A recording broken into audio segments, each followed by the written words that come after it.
Eu tenho alguns assuntos para conversar com você, viu, Ricardo? Ó, eu entrevistei um cara da Bahia, de uma universidade estadual da Bahia, e ele falou de você. Eu entrevistei o pessoal da UNB, fiz um bate-papo com 3 deles simultaneamente, e todos eles, com exceção de um lá, que ele não, acho que ele não teve contato com você, reclamaram do fato de você ter tá tão distante, ter sumido. Então, assim, eu queria te perguntar uma coisa. Se o pessoal estiver interessado em trazer você para participar de bancas examinadoras aqui, você ainda está disponível ou você não quer mais saber? Não, eu tenho participado de bancas. Aqui no Brasil? Não, largas. Eu participei de bancas mesmo estando aqui no Canadá. E de modo que, sim, claro, eu não me distanciei do Brasil, não. Estou sempre lendo notícias do Brasil, em contato através de grupos de WhatsApp, com você agora fazendo essa entrevista. E com a vida da academia brasileira, tenho muitos amigos e quero continuar em contato com o Brasil e com a vida acadêmica no Brasil. Pessoal de Juiz de Fora, eu já fiz amizade com vários lá, vários, assim, tenho conversado, entrevistado vários. Tem um cara lá, ele vai assistir depois, Luciano Camerino. Ele escreveu um livro e pesquisou a relação do homem nas várias culturas com a morte. E foi varrendo assim ao longo do tempo. Muito interessante, pai. Muito interessante. Eu falei para ele que o livro dele virou livro de cabeceira e a minha mulher está me achando meio tétrico. Eu durmo lendo o livro sobre a morte. Ô, Ricardo, me fala uma coisa. Como é que é o nome da cidade que você está?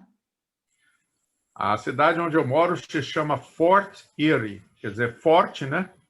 Que era um antigo forte. Erie é o nome do lago, Lago Erie, a gente fala no Brasil, um dos 5 grandes lagos que ficam na divisa entre o Canadá e os Estados Unidos. Sim. E qual é a população da cidade? Fort Erie tem mais ou menos 40 mil habitantes. Nossa, que vida boa que você leva aí, pai. Tranquila? Tranquila, uma vida tranquila, que é muito bonito. É perto do lago, tem uma praia, né, à beira do lago. Bem arborizado. É pertinho do lago ou a alguns quilômetros do lago? Não, a minha casa fica a umas 10 quadras do lago. Porque a cidade é pequena. Sim, bem legal. Mineiro gosta de lugar pequeno, né? Assim, ó, eu gosto também. Mas antes disso, eu morei em cidades maiores. Eu morei em Mississauga, que fica na Grande Toronto, e Mississauga, ela sozinha, tem 900 mil habitantes. A Grande Toronto tem quanto? Somando tudo. A Grande Toronto tem mais ou menos 10 milhões de habitantes. E são várias cidades grandes. Toronto sozinha tem 6 milhões de habitantes. E Mississauga é a maior cidade, como Osasco e São Paulo, né? E Guarulhos.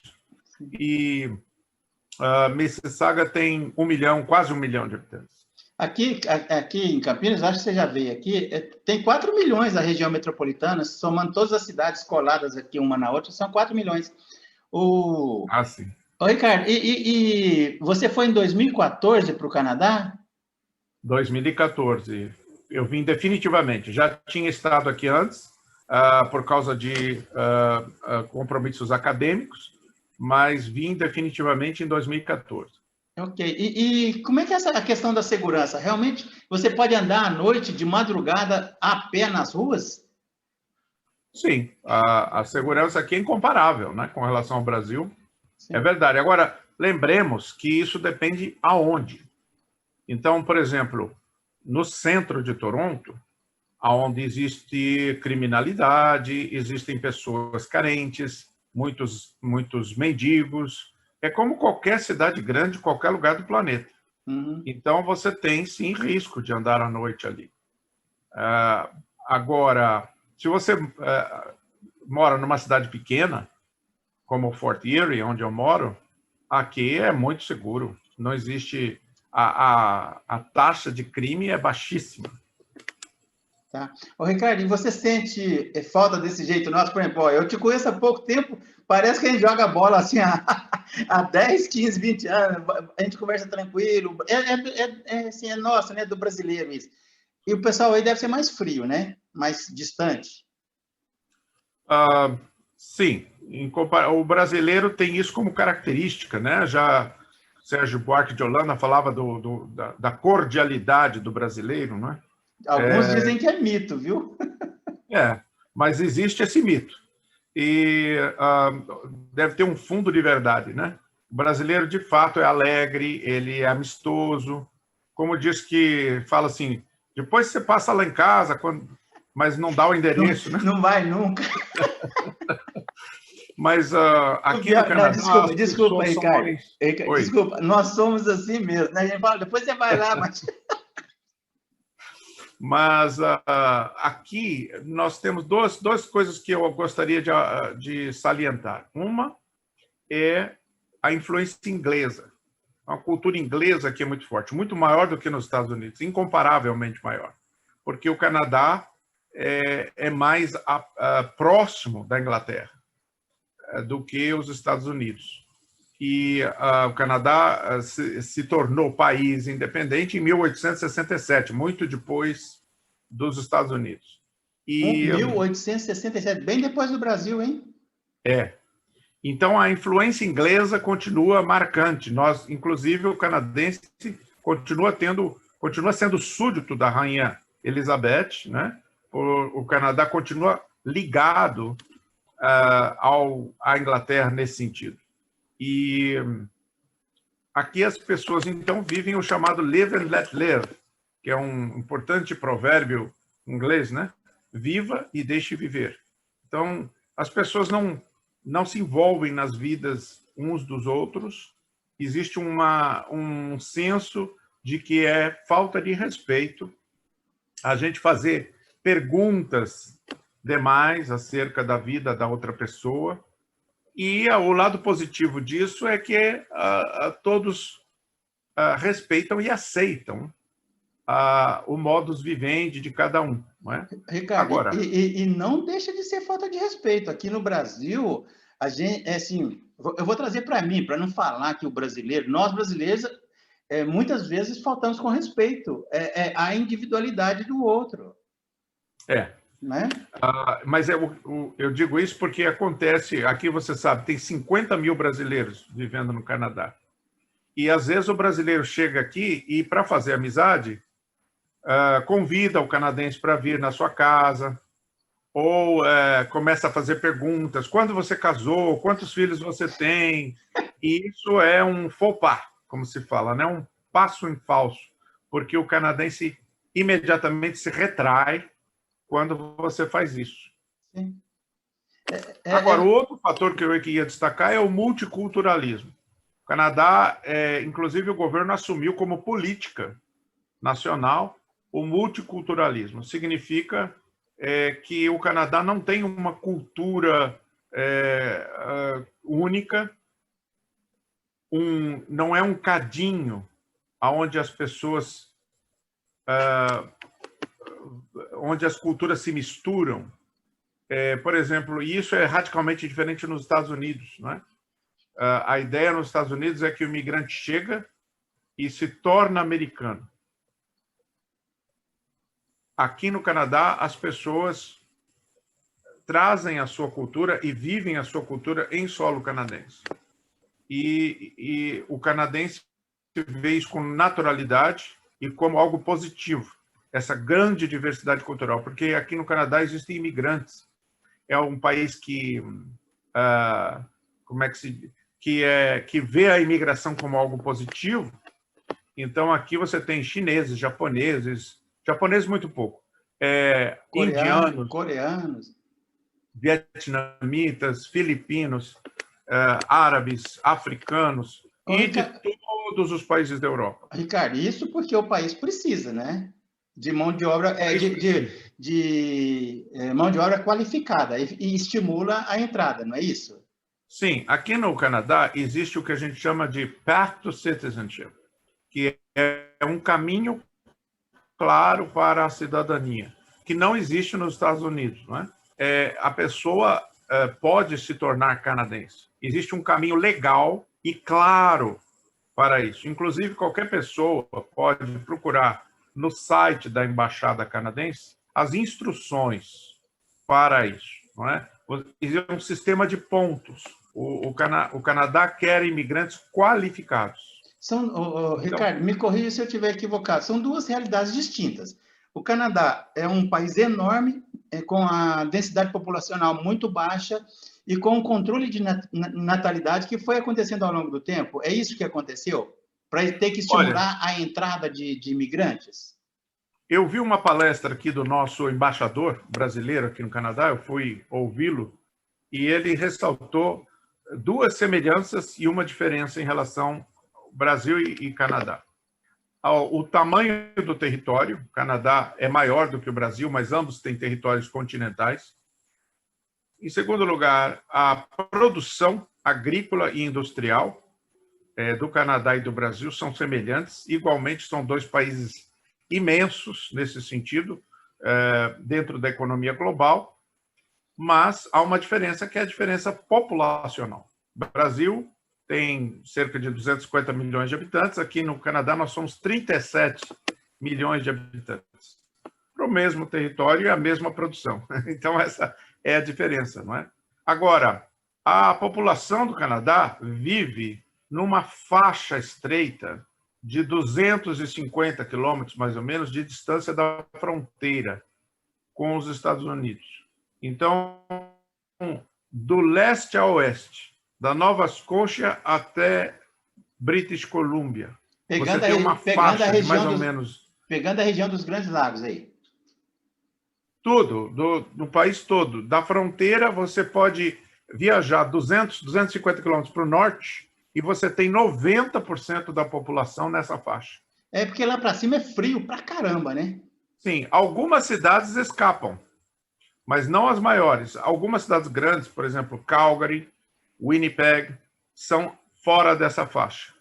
Mas a maioria das grandes cidades, como Vancouver, Toronto, Montreal, Mississauga, Halifax, elas estão todas nessa faixa estreita, perto da fronteira com os Estados Unidos. Ricardo, e o sistema de saúde aí, funciona? Dizem que funciona muito bem. Sim, o Canadá é uma social-democracia e tem um sistema público de saúde de excelente qualidade. Os hospitais são ótimos e é tudo gratuito. Agora, para a compra de remédios, não é gratuito. Então, muitas pessoas têm um sistema de saúde privada que se sobrepõe ao sistema público de saúde, através do qual você tem descontos para medicamentos e coisas do gênero. E a carga tributária é pesada? Sim, carga tributária é pesada, mas a diferença é que nós vemos a recompensa, não é? Os serviços públicos são de ótima qualidade. Os países nórdicos, Dinamarca, Noruega, Suécia, eles têm um sistema que ninguém sabe se é capitalista, socialista, mas que tem assim, uma boa rede pública, tem saúde, tem educação, e a carga tributária é realmente alta. Eu acho que isso é um ponto comum. Países que querem resolver a questão da desigualdade, não vai... Aparentemente, eu posso estar enganado, não tem nenhum estudo mais aprofundado, mas precisa de uma carga tributária maior para poder socializar.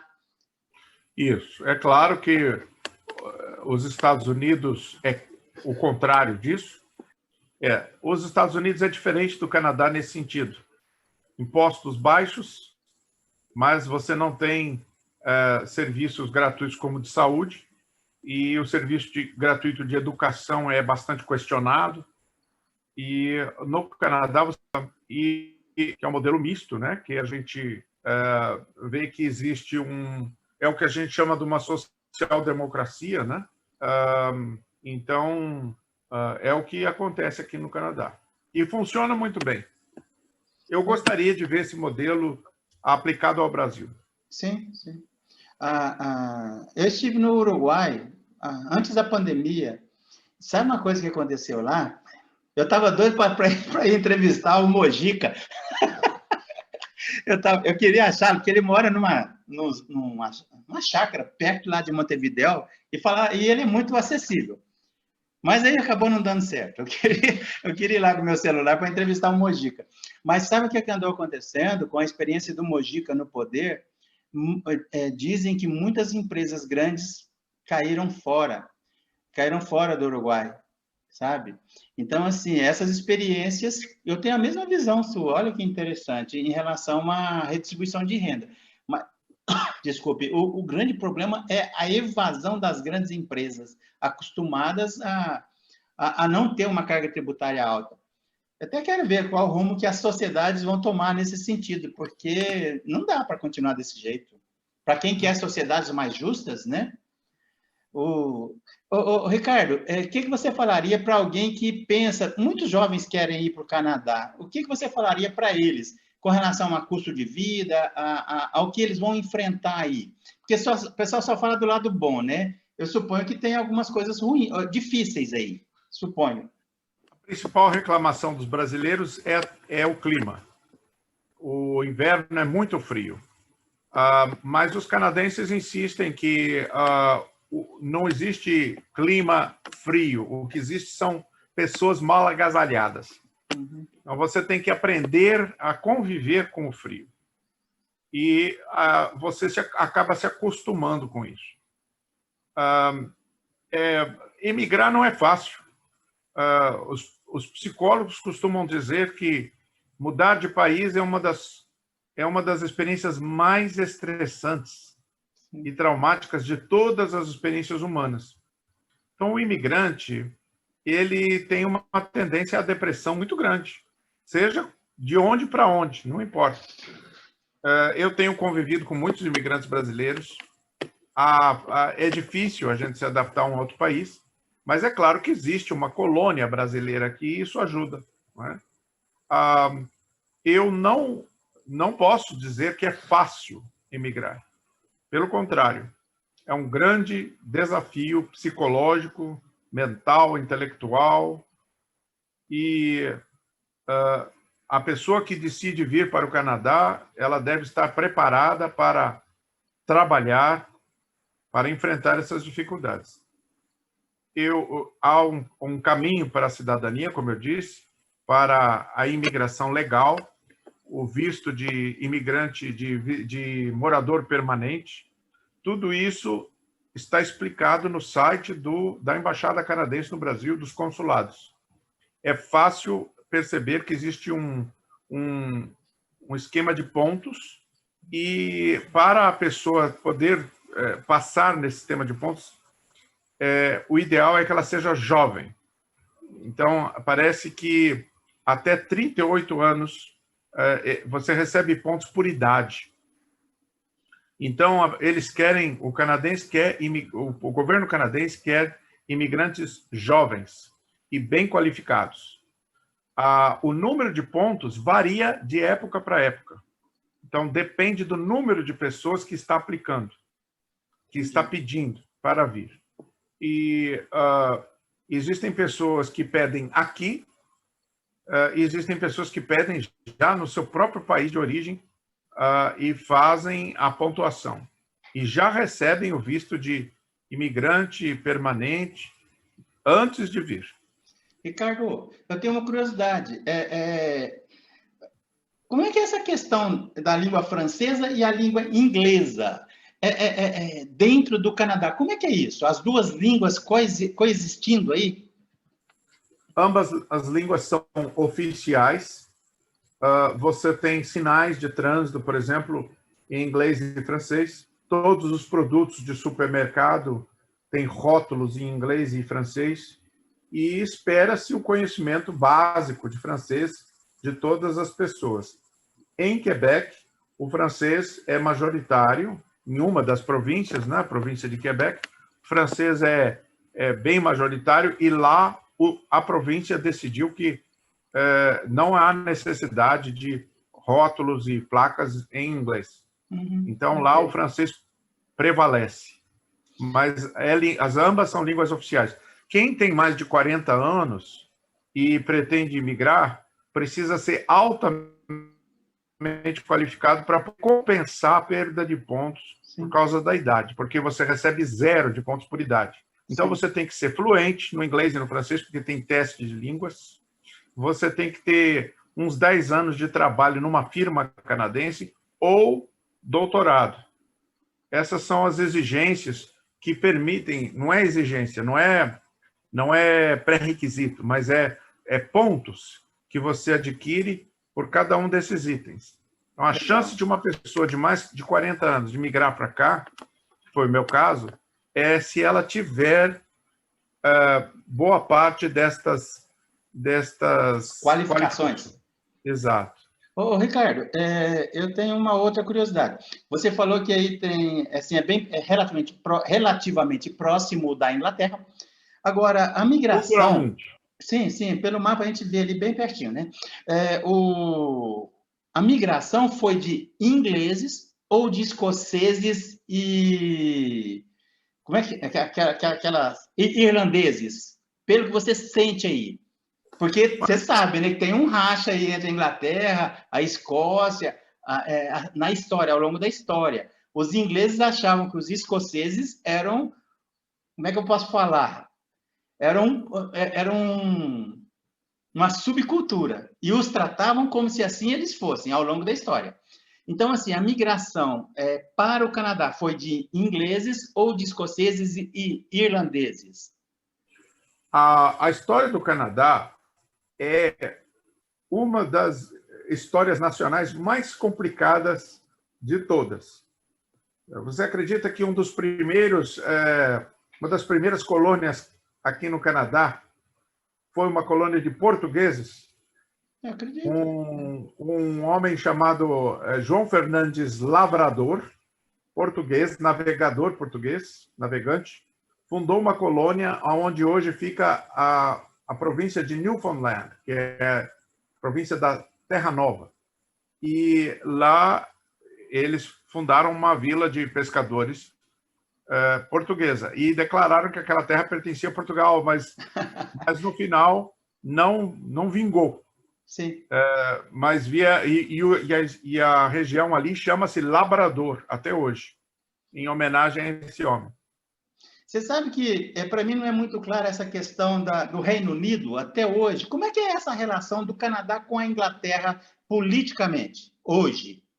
Sim, mas posso continuar para a resposta da pergunta anterior? Depois vieram franceses, né? Jacques Cartier. Os franceses tinham posse das terras que hoje são do Canadá, e boa parte dos Estados Unidos também.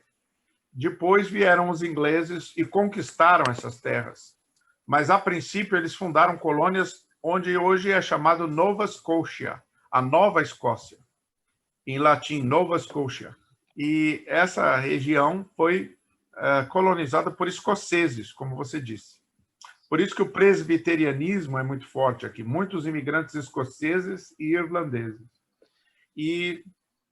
Mas muitos ingleses também. É verdade que Mackenzie é de origem escocesa? Sim, é.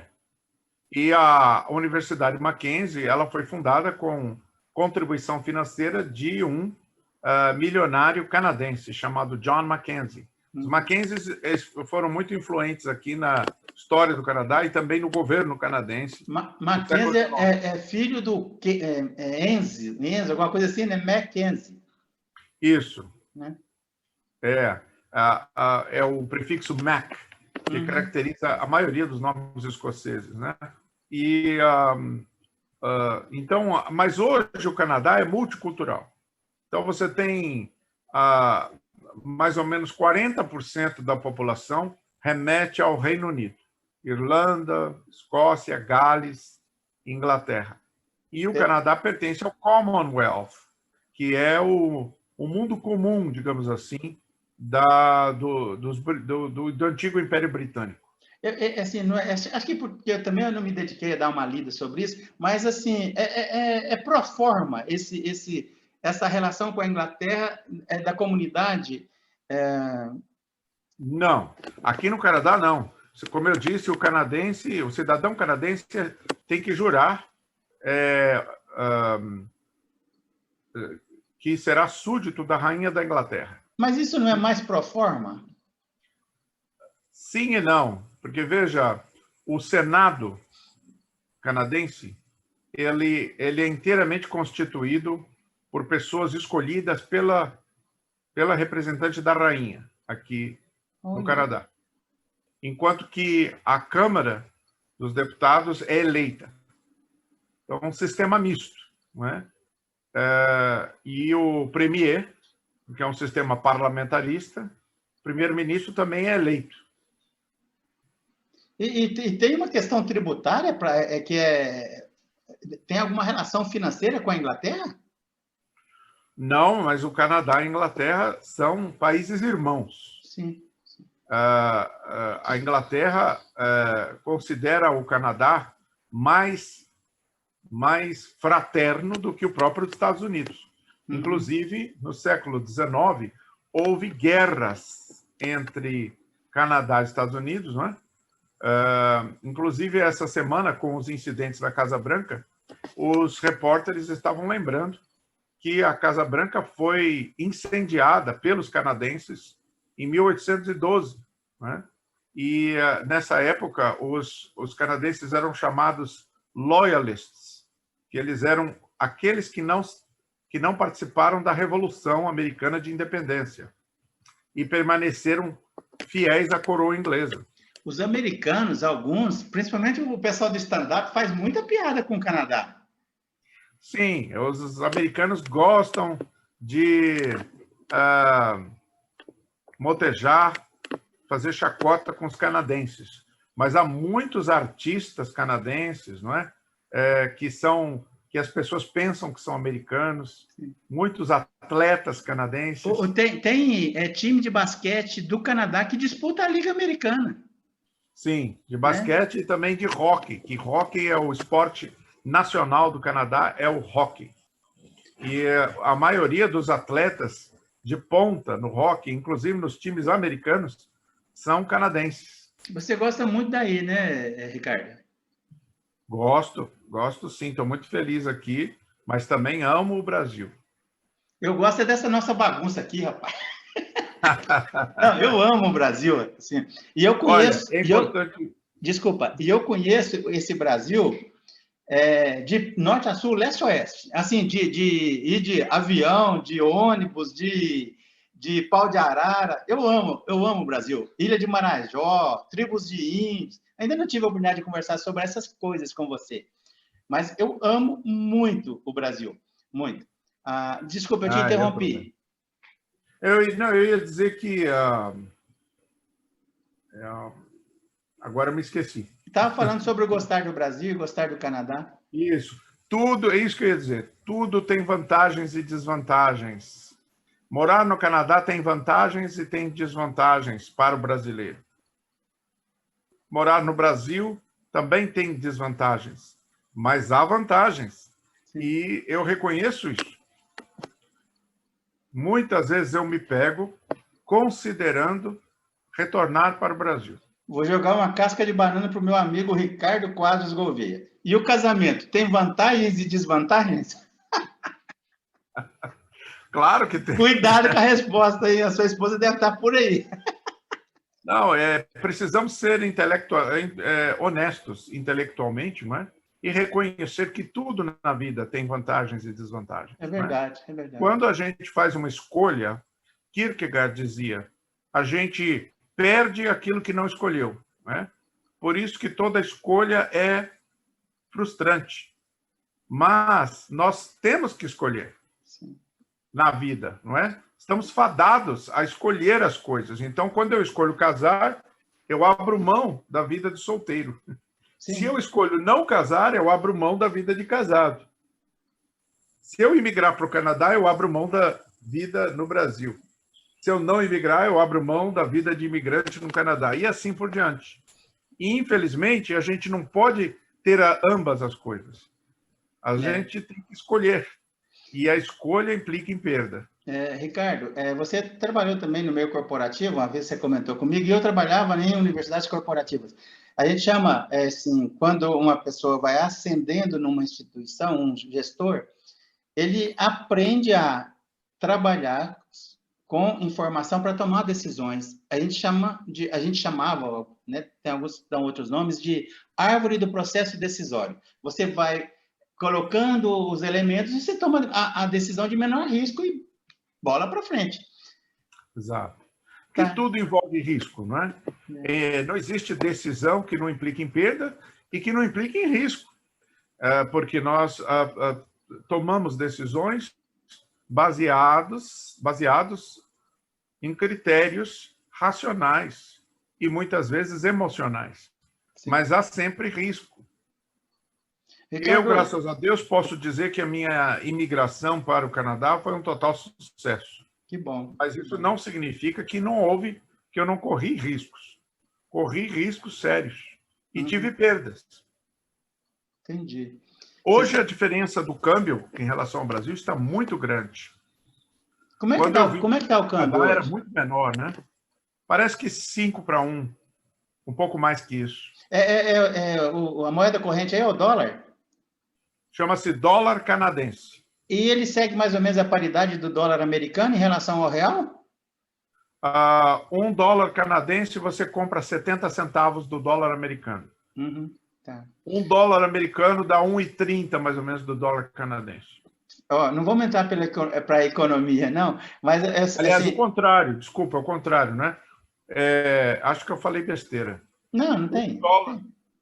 É verdade, você precisa de $1,30 canadenses para comprar $1 americano. Exato. Ou seja, o dólar americano é um pouquinho mais forte. Você está sabendo que a Ford está fechando 3 fábricas aqui no Brasil? Eu li e eu fiquei surpreso. Eu não fiquei surpreso, não, porque é inacreditável. Não, eu não fiquei surpreso, meu Ricardo, porque a Ford ela vem perdendo, assim, ela não vem se atualizando.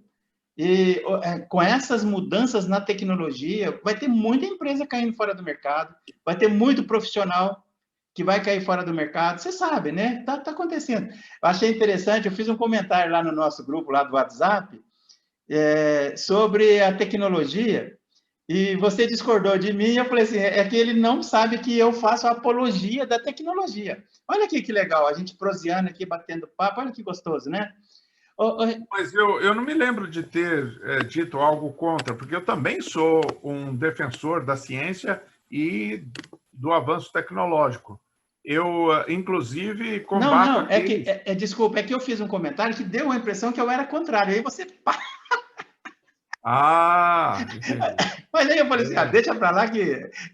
eu faço apologia, cara. Faço apologia. Eu estou acostumado no ambiente evangélico, onde existe uma mentalidade apocalíptica que procura sempre ver o avanço tecnológico como... Foi isso que você colocou lá, e eu pensei, o Ricardo está pensando que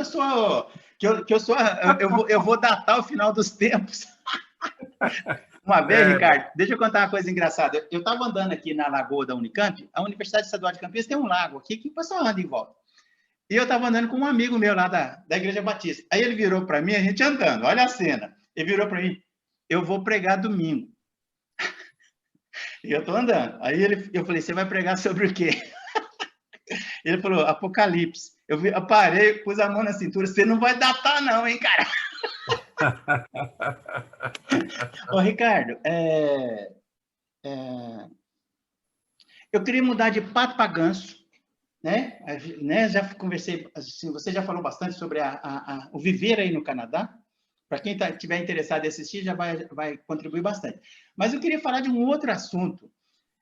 E eu não falei nada para você que ia tocar nesse assunto. Se vira para fazer os seus comentários. Acho que você já percebeu, eu tenho um interesse muito grande por Agostinho de Hipona. Tenho um interesse muito grande. Eu estava lendo lá as confissões, aí eu corri, eu peguei aqui no meu tablet, corri lá com as confissões na mão, mostrei para minha mulher. Esse cara aqui, eu falo assim, já me sinto íntimo do Agostinho de Hipona. Eu fico imaginando se eu tivesse assim na fase dele, antes dele se converter, sentado num boteco conversando com ele. Eu falei assim, nossa, olha como ele fala com Deus aqui, parece que ele está falando, se declarando para uma mulher, um sujeito extremamente apaixonado por Deus. E ele falava que a conversão dele foi racional, mas eu vejo uma relação muito mística na relação dele com Deus. E isso aqui me interessou. Então, a minha pergunta para a gente caminhar para o fechamento, viu, Ricardo? Você vê Agostinho de Hipona assim, impactando os filósofos neoplatônicos, já caminhando lá para século XI, XII, XIII, você vê Agostinho ali impactando o pensamento deles? Com certeza. Sim, Agostinho era um monge antes de ser bispo. E ele tinha um lado místico. E devemos lembrar que ele foi maniqueu antes de ser cristão da católica. Eu vou fazer... desculpa, eu vou fazer um comentário que você pode me xingar, não, né? Você é um teólogo, não vai me xingar. Mas eu me sinto à vontade com você para falar algumas besteiras. Eu acho que ele trouxe, apesar de ter abandonado o maniqueísmo, ele trouxe o maniqueísmo dentro do pensamento católico. Exato, exato, você está totalmente certo. E é isso que eu ia dizer. O maniqueísmo existe uma continuidade entre o gnosticismo e o maniqueísmo. Eu vejo o gnosticismo não como um movimento de salvação pelo conhecimento teórico, mas um movimento místico. O conhecimento que salva é o conhecimento místico e intuitivo. É isso que os gnósticos estavam dizendo, de experimentar a epifania de Deus. Então, há um elemento de médio-platônico, de desapego em relação ao mundo e um certo desprezo da matéria, e isso se reflete no maniqueísmo também. Mas o elemento místico fala mais alto, tanto no gnosticismo quanto no maniqueísmo. Quando a gente lê os textos maniqueístas medievais, tanto do Ocidente, principalmente do Oriente, os manuscritos siríacos, maniqueus e persas, a gente percebe que existe um elemento místico muito mais forte do que esse dualismo do bem e do mal, que é tão enfatizado nos textos de introdução ao maniqueísmo. Como é que chama? Isso acabou influenciando o pensamento de Agostinho e a mística presente na obra de Agostinho. Agora, Agostinho está muito distante de nós no tempo, 1.700 anos, e ele foi adotado como patriarca de tantas tradições que eu considero hoje, Deodato, que é impossível recuperar com grande clareza o Agostinho histórico. As pessoas sempre olham para Agostinho com certo viés. Quando eu digo impossível, talvez eu esteja sendo hiperbólico, né? É muito difícil a gente se desfazer dos preconceitos e olhar para Agostinho, que é uma figura extremamente complexa da história do pensamento e da história do cristianismo, mas sim, você citou há pouco Boaventura, e Boaventura era um agostiniano. Então, Agostinho foi uma influência na mística medieval, mas não foi a única. A mística oriental, principalmente por meio da obra de Dionísio Areopagita, o chamado Pseudo-Dionísio, também influenciou muito o pensamento medieval ocidental, a mística ocidental. Então, não há dúvida que a mística medieval é agostiniana em grande parte. Você conhece o Pedro Calixto, de Juiz de Fora? Não. Tem uma entrevista minha com ele. Pessoalmente, não. Ele estudou na Sorbonne, passou uma boa parte da vida dele lá em Paris. Boa parte.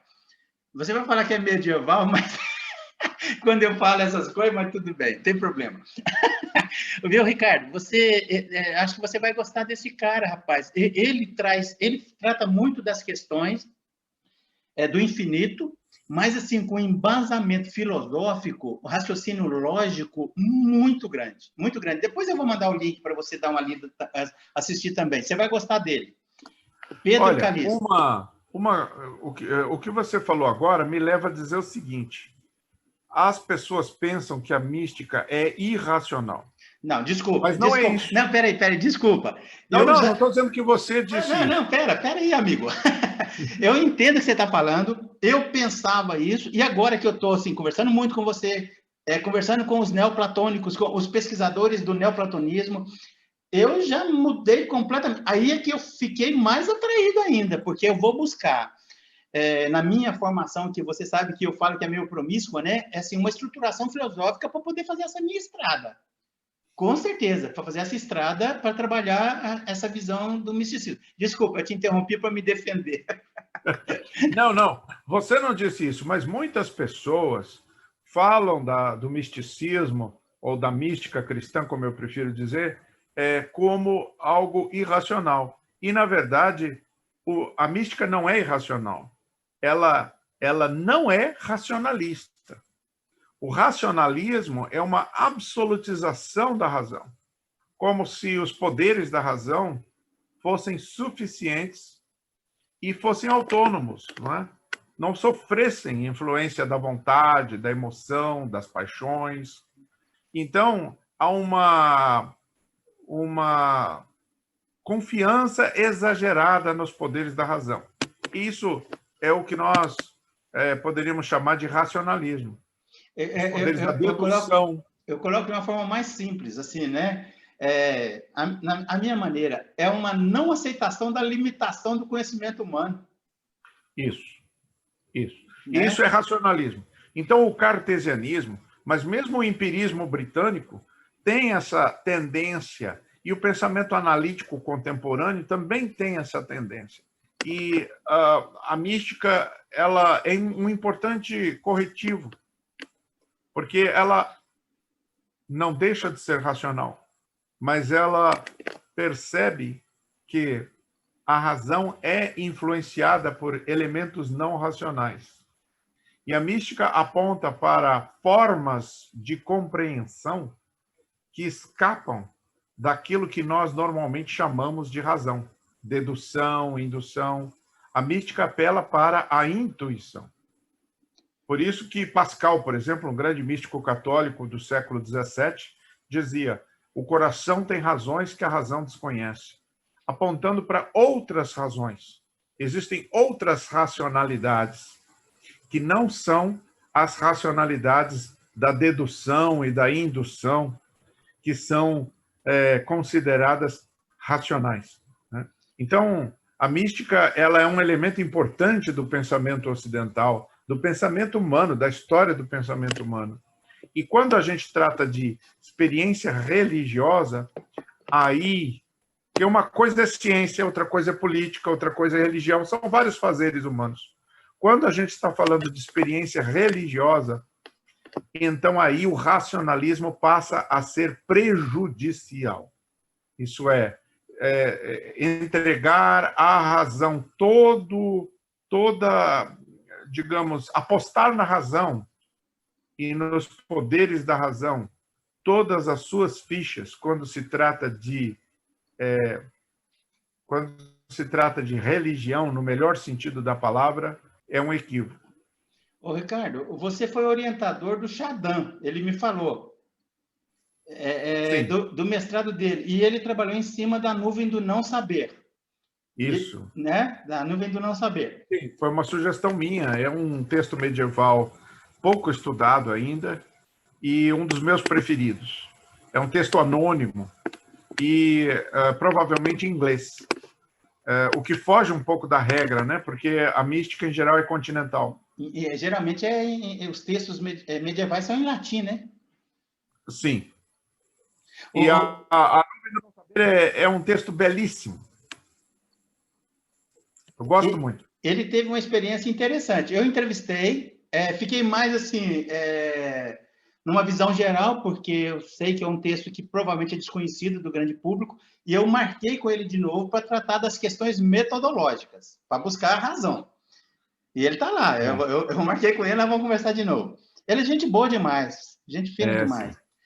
Basicamente, se você me permite, a Nuvem do Não Saber propõe que é preciso passar por esse esse obstáculo. Você sabe, a ideia de nuvem, de névoa, de neblina é muito importante na mística. O nome mística, inclusive, está conectado a isso, né? Em inglês, mist, quer dizer névoa.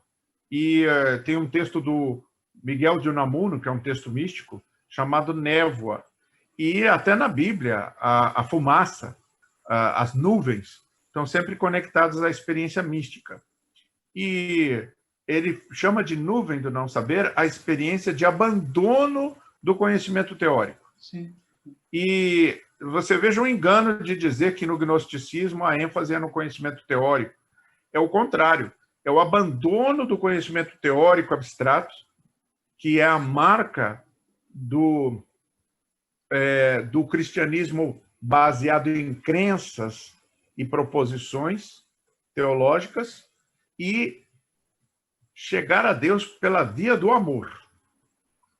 Então, o que o autor propõe é que não é possível chegar a Deus pela via do amor sem primeiro abandonar o caminho do conhecimento filosófico, teológico, teórico, abstrato.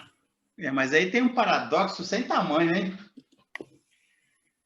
Sim, mas, na verdade, está se tratando de um processo metodológico, e é sempre perigoso isso, e eu acho que aí está o paradoxo. É você querer criar uma metodologia pela qual se pode chegar a uma experiência de contato imediato com a divindade. Uhum. Então, o autor está tentando traçar um método, e isso é complicado, porque método sempre tem a ver com pensamento teórico e abstrato, ok? Mas o que ele está dizendo é justamente que, para ser um místico, é preciso buscar uma relação com Deus que seja baseada no amor, isso é, na absoluta confiança, no absoluto perdão, na absoluta solidariedade, na absoluta compaixão, e não em proposições teóricas acerca de Deus, acerca do ser humano, acerca da criação, acerca de Jesus Cristo, que é o caminho natural da chamada teologia sistemática dentro do cristianismo ortodoxo. Você faz a apologia da teologia negativa? Eu creio na importância da teologia negativa como equilíbrio para a teologia positiva ou catafática, não é? É preciso ambas. A teologia apofática, ela é tão importante, no mínimo, quanto a teologia catafática. Repare que na teologia catafática, teologia dogmática, você não fala de oração, praticamente. Não existe uma proseicologia num capítulo dedicado à oração na teologia sistemática. Ricardo, oração é a coisa mais importante na vida cristã. Desculpa te interromper, é justamente isso assim, que eu penso. A ausência de oração, ou a ausência de uma busca desse contato com o absoluto, eu chamo de absoluto, você já me corrigiu, mas eu continuo falando, me passa um distanciamento muito grande assim, do ser humano com o absoluto que ele procura, com o Deus que ele procura, essa ausência. Eu tenho um amigo que ele quer casar, ele está lá, eu já entrevistei ele, depois eu te mando o link também. Foi a primeira vez que eu ouvi falar no Kierkegaard, foi quando eu o entrevistei, aí depois ele caminhou pelo misticismo não, pela mística. Aí, o meu problema com a palavra misticismo é que ela é pejorativa. Sim, não é só não, só seu não. Se você fala sem elemento pejorativo, eu não tenho problema. Mas tem um trauma dentro das igrejas evangélicas. Sim, quando se fala da mística, eles não querem nem ouvir falar. Os pastores, eles desconhecem tudo isso que eu estou descobrindo, que você tem feito apologia, né?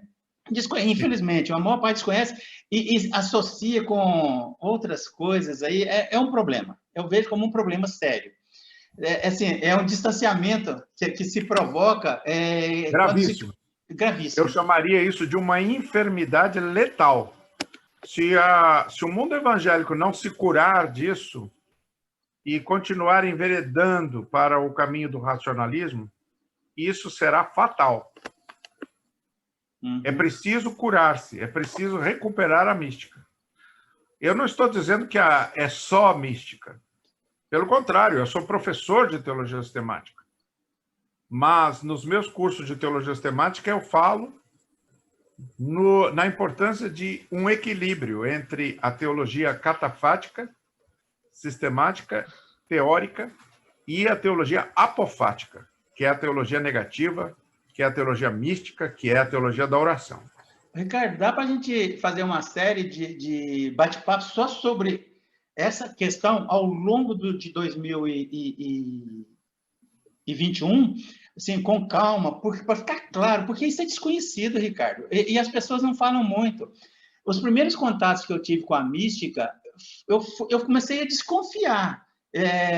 Eu comecei a entrevistar alguns, você não gosta que eu falo, né? Mas mestres e doutores, historiadores, que eu percebi um lado assim, místico muito interessante no meio da conversa. E principalmente na conversa em off que eu fazia. Aí é que eu comecei a desconfiar, eu fui chegando, assim, alguns deles têm uma disciplina de espiritualidade, aí eu vi que eles aplicavam, estudavam os textos medievais, mas, pô, ninguém falava. Eu tive que sair catando aqui, catando ali. Então, assim, vamos ver se a gente consegue fazer algumas em doses homeopáticas, porque eu acho que isso você vai estar prestando um serviço para assim, vou chamar de movimento evangélico, que, segundo você, até me assustou você falar isso, né? Pode ser letal, pode puxar a corda no pescoço. Então, acho que vale a pena. Abandonar a mística é letal. Por que é você letal, fala porque isso? o cristianismo ele carrega a tradição mística desde suas origens. Uhum. E ela não é única, mas ela está sempre presente. Abandonar a mística é letal. Tá. Ricardo, eu estava te falando do amigo lá, que eu entrevistei, que faz... a dissertação de mestrado dele é sobre... E isso vale para liberais também. Fundamentalistas e liberais sim. igualmente afastam-se da mística. Você gosta da teologia da libertação? Eu respeito a teologia da libertação. Não, me agrada bastante. Só que eu acho que a gente pode aprender muito com ela. Sim, eu gosto bastante. Aliás, eu sou aberto para tudo, né, Ricardo? Eu gosto de ouvir tudo e todos, o tempo todo. Agora, sim, eu estou num grupo da teologia da libertação, depois talvez eu corte esse pedacinho, porque eu estou... Mas não é minha teologia preferida, não. Sim. Se você talvez da TMI, né?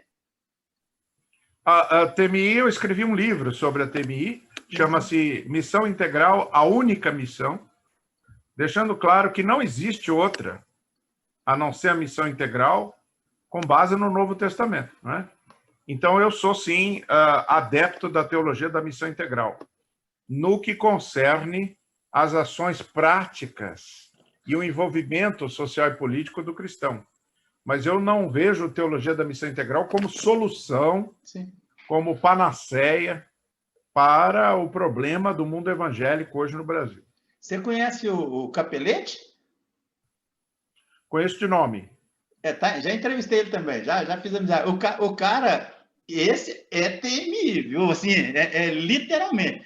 Ele pega moradores de rua, travestis, prostitutas e leva para casa dele. Vai morar lá com ele. Ok.